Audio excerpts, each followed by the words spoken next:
Hey, what's up, guys? Welcome back to Blue Ridge Silverhound. Today we are going to talk about removing tone from your coins and the dangerous effects it could have on not only your health but your coins as well.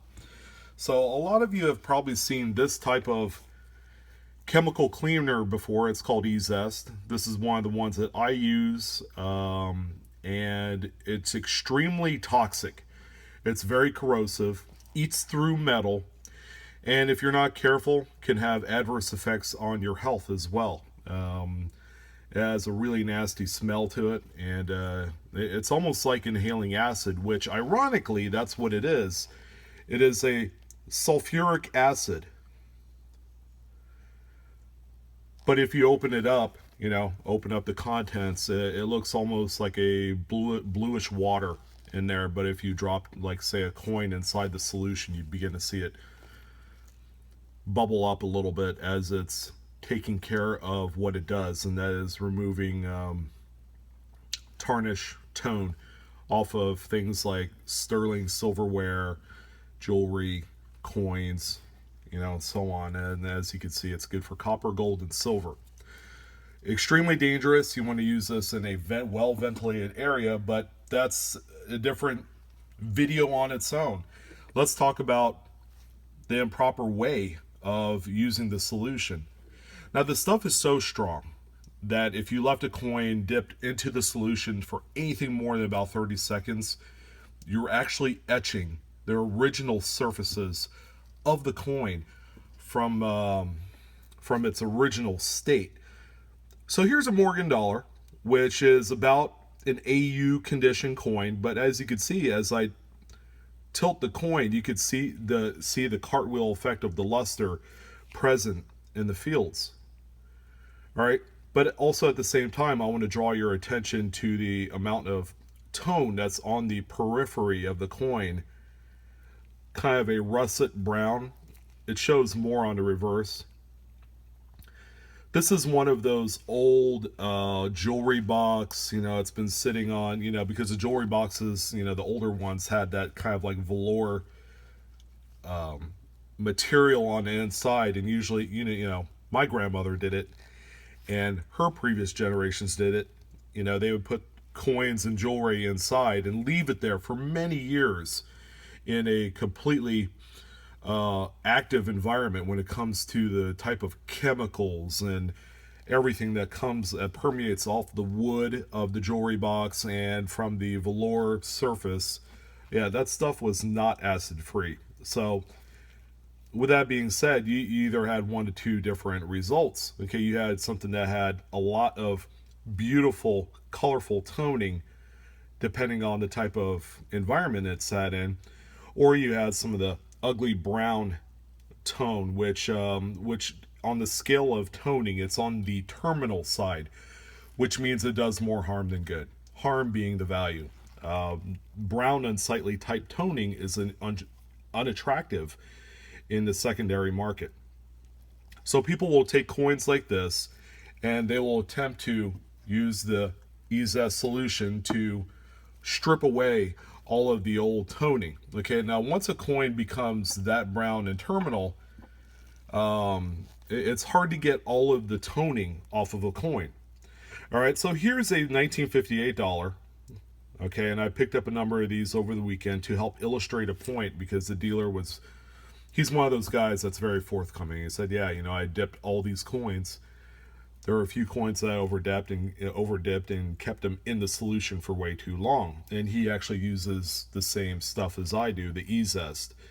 So this is a nice original coin, and he did he does the diluted down 50-50 mix. So it's going to be one part of the solution, one part distilled water. Okay, distilled water, of course, is the only water you should use to help conserve the coins, because they're not going to leave any sort of water spots on there. So he dipped this one for about 20 seconds, and as you can see, that this coin was as brown as this, because these were all in these little manila envelopes, and they were in there by the previous owner.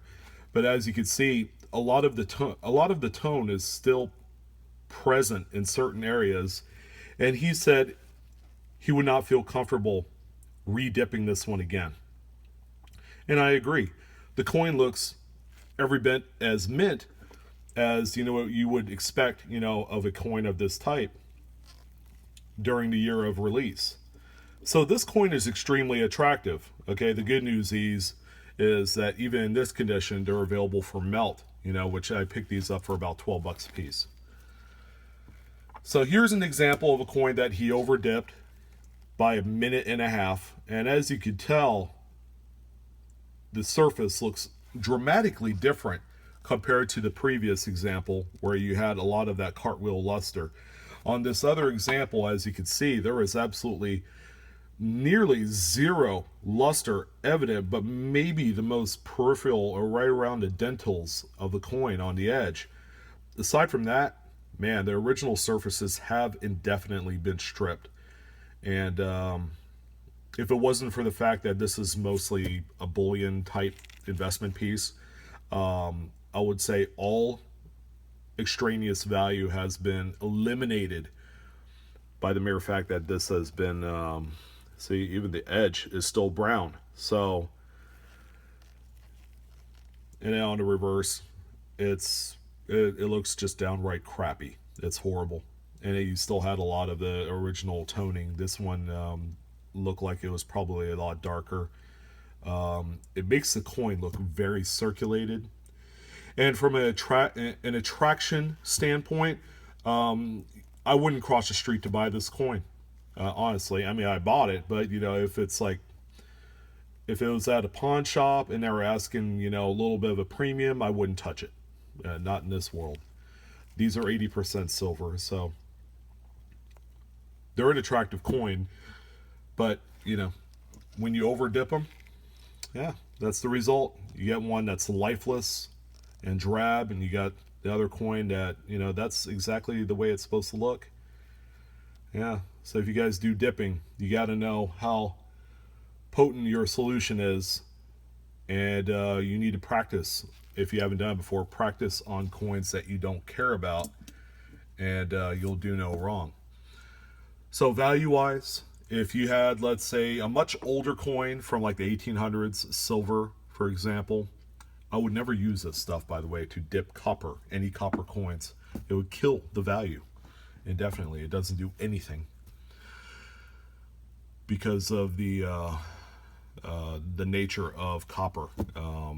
It's the most reactive metal across all facets of coin collecting. So even the tiniest speck of moisture will show up as a carbon spot. But if you took a coin that is nearly 200 years old, an old silver dollar or whatever the case is, that is toned with BU surfaces, brilliant uncirculated, and you stripped it down to, to look like this, it's considered a net detailed graded coin as being cleaned. And if the coin was once worth $2,500, it's going to be worth probably a fifth of that. So just to give you an idea, bad dip jobs will kill the value of coins. And you want to make sure that if you can absolutely avoid dipping at all, that'd be great, because people love original toned surfaces.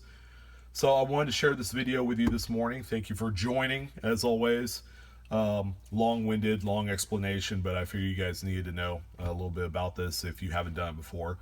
And yeah, subscribe Blue Ridge Silverhound. You'll have access to all of the newest content as they're made available, and that button is red and it's down below.